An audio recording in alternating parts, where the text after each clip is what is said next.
गुजरात के गृह मंत्री हर्ष सांघवी ने आज तक से बातचीत की। आपको हम सुनवाते हैं।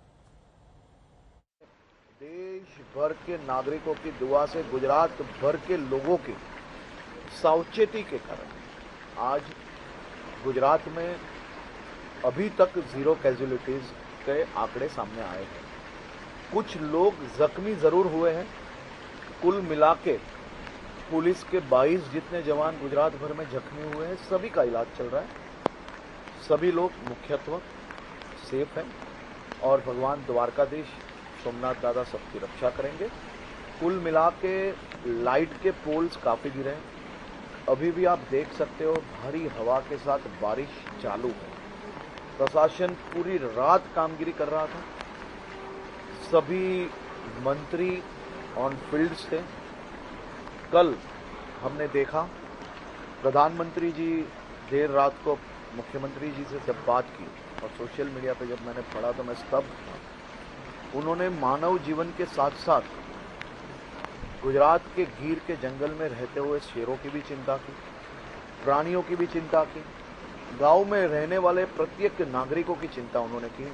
मुख्यमंत्री जी स्वयं कल सुबह से सभी मंत्रियों के साथ एवं प्रशासन के साथ संपर्क में थे।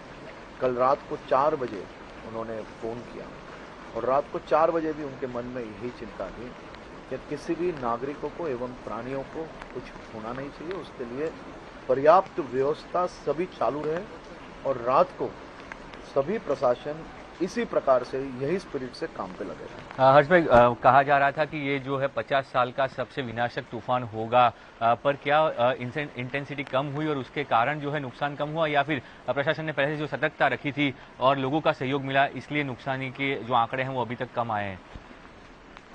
देखिए, गुजरात और खास तौर पे देवभूमि द्वारका की ये नगरी में आप खड़े हो।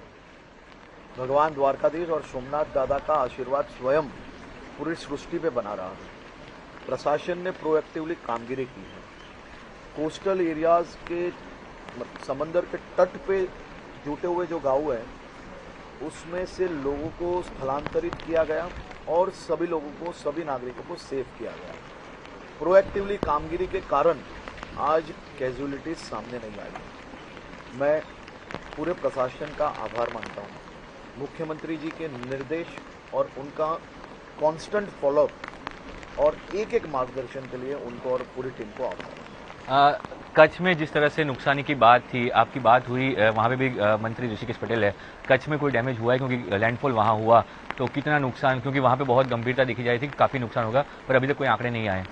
देखिए, मेरी जिम्मेदारी देवभूमि द्वारका की थी। मैं यहाँ के रात भर यहाँ के आंकड़े लेता रहा था और गांव की परिस्थितियों की जानकारी लेता रहा था। लेकिन जितनी बात मेरी कच्छ के दोस्तों से और प्रशासन से और ऋषिकेश भाई से हुई है, उसके मुताबिक कच्छ में भी प्रोएक्टिवली कामगिरी के हिसाब से समंदर के तट से कम 25,000 लोगों को स्थलांतरित करने के कारण कोई भी मृत्यु की जानकारी नहीं है। कुछ लोग जख्मी जरूर हुए हैं और उनकी ट्रीटमेंट चल रही है। अंतिम सवाल, अब जो सबसे बेहद मुश्किल काम होगा रिस्टोरेशन का, लोगों का जीवन है पुनः वापस आ पाए, नॉर्मल हो पाए, क्योंकि कई सारी जगहों पर कच्छ में भारी बारिश की बात है, द्वारका में भी बारिश हो रही है और बिजली के खंभे भी गिरे हुए हैं, तो ये रिस्टोरेशन वर्क कब तक होगा? क्या टारगेट रख के चल रहा है प्रशासन? रिस्टोरेशन का कामगिरी ऑलरेडी चालू हो गई है। प्रशासन पहले से सतर्क था। हजारों पोल, बिजलियों की पूरी टीम हमारी तैयार है। गुजरात भर में जहाँ पे साइक्लोन की इफेक्ट नहीं है वहाँ से बिजली विभाग की पूरी टीम सौराष्ट्र कच्छ में ट्रांसफर कर ली गई थी पहले से। मैंने आपको पहले ही बताया, प्रोएक्टिवली कामगिरी के कारण हम लोग सभी प्रकार से तैयार है और बिजली विभाग एकदम सतर्क है। और जो कामगिरी चालू हुई है, बारिश बंद होते ही ये कामगिरी में और तेजी आएगी। धन्यवाद हर्ष भाई। तो ये थे गुजरात के गृह राज्य मंत्री हर्ष सांघवी, जिन्होंने कहा कि भगवान द्वारकाधीश की कृपा और सोमनाथ दादा के आशीर्वाद, साथ ही प्रशासन और नागरिकों की सतर्कता के कारण कोई भी जानहानि नहीं हुई है। जितने भी लोग घायल हैं या फिर जो समस्याएं हैं वो जैसे ही बारिश कम होगी उनको अभी ट्रीटमेंट मिल रहा है और आने वाले दिनों में रिस्टोरेशन काम जो है वो वापस शुरू किया जाएगा और जो जीवन है वो सामान्य होगा। कैमरा ब्रिजेश रावल के साथ ब्रिजेश जोशी, आज तक, द्वारका।